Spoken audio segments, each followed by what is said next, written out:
Welcome, Dean family, to the Central Avenue Jazz Festival. Donald Dean Sr., Darren Dean, and Jamel Dean, welcome. So honored to sit in front of you, Donald Dean Sr. I'm so jealous because I wish I had a grandfather that played drums like you. I've heard Swiss Movement so many times.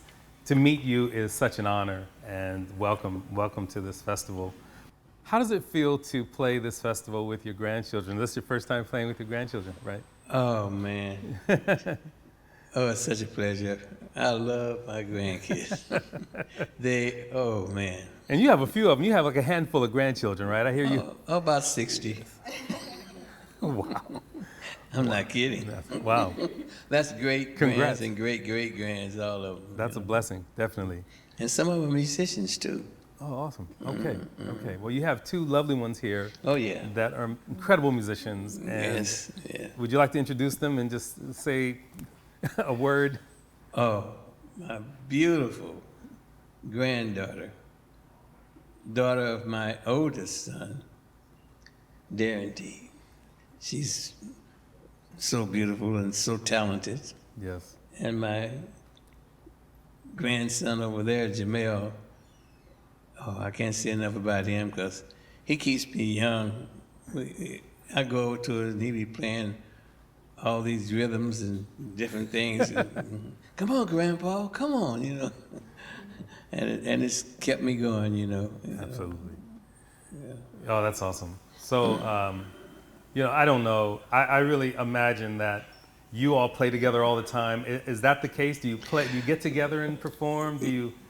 Does this happen only on stage, or do you actually do it at home? Well, we used to. They used to come by the house and get a few hints and tunes and stuff, and but this is the first time we played together in a long time. Matter of fact, this is the first time I played in a year and a half because of the pandemic. Welcome back. So I got a few gigs coming up. Boy, feels so good, just to play again, especially with my grandbabies. You know what's so interesting about you, and then I want to cut to your grandchildren, but you played on a gold single. It may have been a million-selling single, maybe even a gold album or something. Swiss Movement, the album with Les McCann and Eddie Harris. I played with Eddie Harris myself, and he kicked my butt on stage. But you mind talking about just the fact that that's actually a monument in the music that we do, jazz. Do you want to talk a little bit about that moment? Well, it was one of the greatest times in my life, I love working with Les McCann. He was very fair, took good care of me. Yeah. And Eddie, I love Eddie. He was a character. Yeah. And all the rest of the guys, Leroy Vinegar. Started off with me, Les, and Leroy Vinegar, That's right. And it was just great, man. I can't say enough about all of them, Absolutely. Do you have any stories about Central Avenue? Ooh. Anything that you'd like to share about the history and heritage of this great avenue in Mecca? Oh man, I can't say enough about the festival. It's one of the greatest events to me in Los Angeles. I know it's good to come out and you see all your friends cheering for you, and throughout the years, and the great Gerald Wilson, Ernie Andrews, and all these are people that I worked with, It's a great experience. That's all I can say. Absolutely. Yeah, I always say that Central Avenue is home for me and named me. My dad actually used to go see Dexter Gordon, one of your colleagues, and loved him so much he named me after him. Oh, yeah. Man. That's a great honor, man. Yeah, absolutely. He was a great guy. Absolutely. Well, I'd love to talk to your grandchildren. I'd like to pass to Darren and just say hello. This is our first time meeting, and I'm a big fan of yours. How does it feel to play with your grandfather at Central Avenue Jazz Festival? Oh man, it's a bit overwhelming. Like you, yesterday after rehearsal, I just had to process. I was like, oh my God. Right. it's been almost a year and a half, and we're all getting together and For this. for this, yeah. And it's just like just the suspense. Is it gonna happen? What's going on? And then the music just emerges, and we're able to come together as a family. It's just been incredible. Like I will remember this for the rest of my life. Period. Absolutely. Now, you've played the Central Avenue Jazz Festival, right? With Jazz America, I want to say, or something like that? Yeah, Jazz America, Jamel, both and I. Oh, both of you. Okay. We were Jazz America kids. Shout out to Richard yeah. Simon. Shout out. Buddy Collette. And yeah, I remember when Jamel actually was the first person that did Jazz America because Richard saw him at a gig and was like, oh my God, you have to, at Grandpa's gig. There it is. Yeah. And so then Jamel and my Uncle Billy, they pulled me into Jazz America. And so then we were all jazzing in America together Yeah. at the Central Avenue. Incredible. Do you remember the experience? Was it fun? I do, yeah. I remember I used to wear these all black suits that I would get from Ross, and I would be so nervous, like, because Richard would say, everyone dress in black, you know? So Right. I would like literally, I need to wear all black, all Go to black. Ross. But no, it was just amazing, and learning how to count off a tune, and eventually just doing it at home with each other, and it was just amazing. Yeah. You know, I consider you and your cousin prodigies, and being a prodigy is not new to you, of course, Donald. But I want to say that you know, having you here to me is such a great passing of the torch, if you will. Like almost having this family element is, I think, very special to the Central Avenue Jazz Festival. You know, being able to bring generations together. I'd love to hear your thoughts on even just what this means for jazz music, something that I feel like you're an anomaly a little bit with your voice and your process in this music. I'd love to hear your thoughts about the generational connection. Yeah. Sometimes I swear he's cooler than me. The glass. Let's see how he has the shades on right now. Yeah. No, He's he like is cool. always ready to go. That's because I'm half blind. But the intergenerational, to me, just I realized, especially when I went to college, I didn't kind of know what I was surrounded with, like just kind of taking it for granted. Yeah, my grandfather plays, or you know, people come up to me, oh, that's your grandfather, or you know, doing songs like, yeah, that's him playing. And then when I kind of get out, it's like, oh my God, like my family. Like, Yeah. hello, they're incredible. Yeah. And I've always known that, but to kind of come back and have the perspective of playing with amazing other artists, but then to realize like my foundation was really set up like in my grandfather's living room, us Jazz America. It's just, I wouldn't trade anything for the world. I mean, it's perfect. How long have you been playing with this guy? When did you two hook up musically? I'd love to know that. I've always wondered. Jamel, you want to answer that? Like, I think we started playing together maybe around when I was 12, which would have made you like 13? Okay, yeah. Used to just come over to her house. The first song she learned was My Funny Valentine. Yeah. She used and to who's sing- urging? You learned it yourself and you said, I want to practice this with you?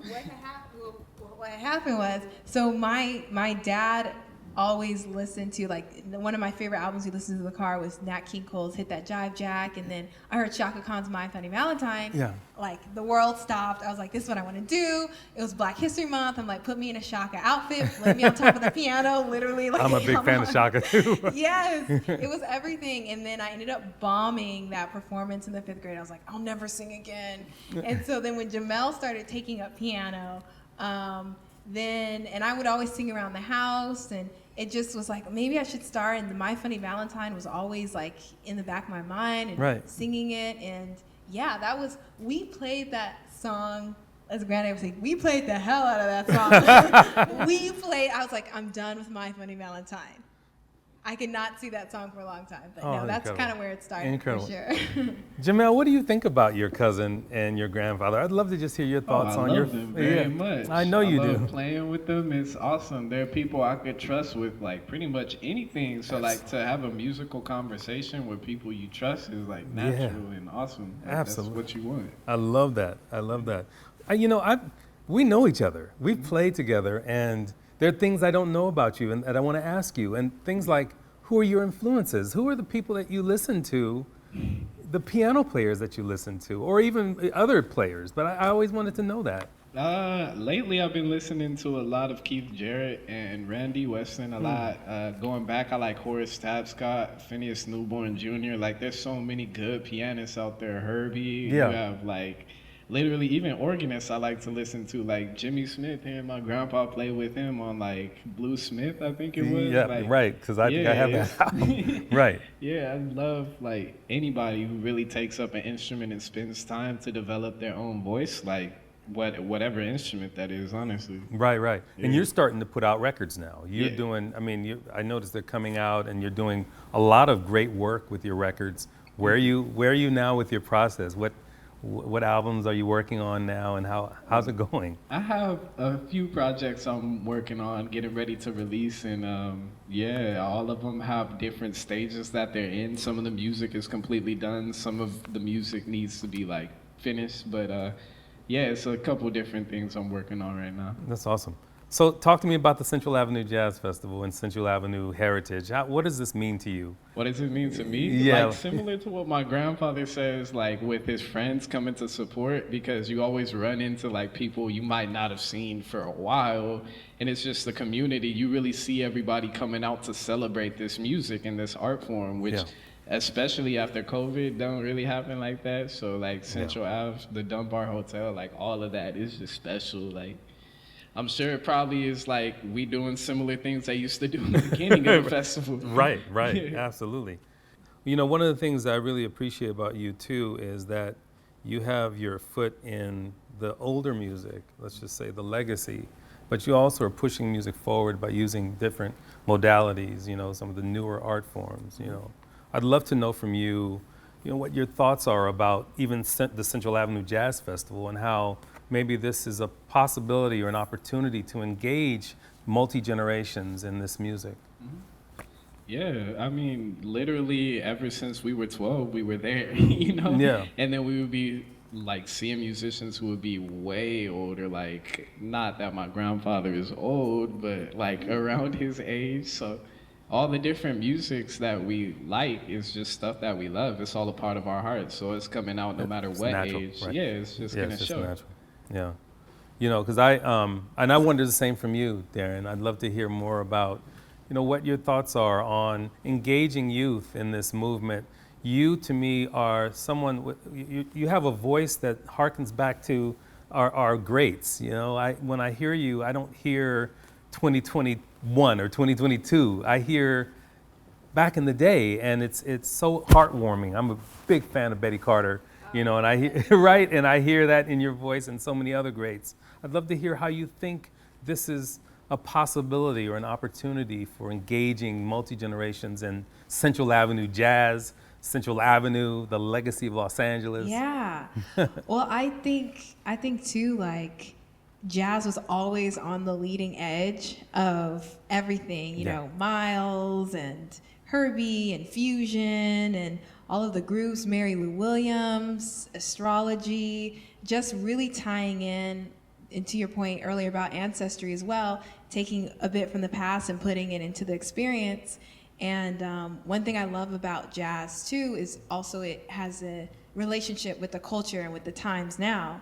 And you know, John Coltrane's Alabama, like these things were never taken out of the context of what are context. people doing. And I think right now, especially being someone in this, you know, 2021 experience in my early 20s right now, to kind of feel the intergenerational nature and connection, like they have so much wisdom from the elders, and then to put this into our music, like to know that Betty Carter will always be in my heart, Nancy, Ella, Yeah. and then also to hear like the sounds of what's happening, the sounds of Central Avenue, the Dunbar, what's going on in Lombard Park, like is all a part of it. And just like kicking it with people our own age as well and bringing them in. Like, Yeah. a lot of my friends like, man, I don't, like how many people listen to whole albums anymore? How many people go out to live music? There is no real A side or B side. I mean, it's kind of coming back, but it's just a real opportunity to connect and to like hear and to be about actually making change. Yeah. You know, We the People is that for me. I really feel like that piece was that statement that you're talking about in context, but still pulling from different forms of this music that we do. It was awesome too. Yeah, like with We the People, it kind of developed because this is not my first gig that I've had since the pandemic, but it is one of like the earlier gigs as everyone's just trying to be safe out here. And it just we released it around the Christmas time, and things weren't feeling as like Christmas, have a holly jolly Christmas, Right. like the world is burning, the sky Right. is falling. And it was just like with your producer and Lou Buster Brown, my dad, Paul Cornish, we all came together, and it's like, how does this song kind of get transformed, and what does it mean? And so that's kind of how it came out of, and just wanting to be united with everyone. Yeah, no, it's great. I want to go back to Donald Dean Sr. and just say, I mentioned that, you have prodigies here, but you were also a prodigy too. You started early playing. I'd love to hear about your early experiences with music. Maybe some of the first concerts you went to, people you played with. You started early, I'm pretty sure. Oh, yeah. I started professionally at age 13. And who were you playing with? Who was that with? My first big gig on the road was with Amos Milburn. I don't know if you ever heard of him. I've heard of Amos. And then there was a couple other bands there. It's been so long ago, I can hardly remember. I went out on the road to South Dakota, North Dakota, up that way, and I remember getting paid in all silver dollars. So, but I started off playing the piano.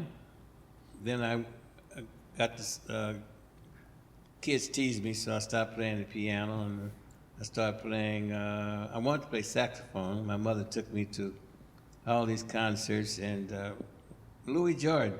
I saw Louis Jordan, man. There it is. I said, man, I got to play music, I wanted to play the alto saxophone. Mm-hmm. But when I got to school, they ran out of saxophones.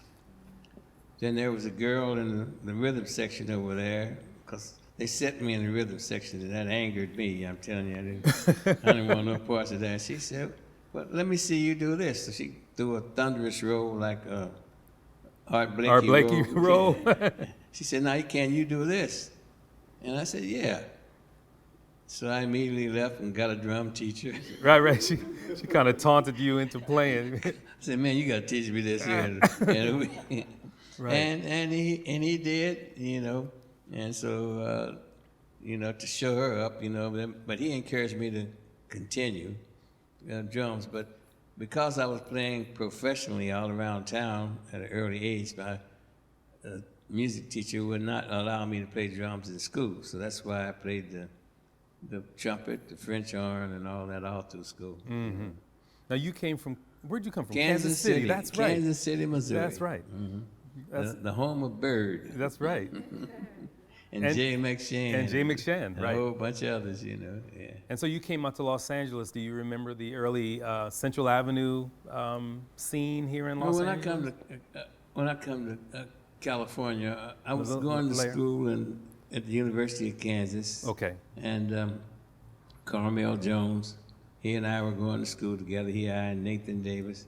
So he left and went to California and hooked up with Harold Land Sr. And he was doing a record date, and he called me back at school, said, hey man, come on, I want you to do this record date with me. Boom, I jumped on it right away. I left school and come out here and did the first record date with Carmel Jones and Harold Land Sr. called Business Meeting. Wow.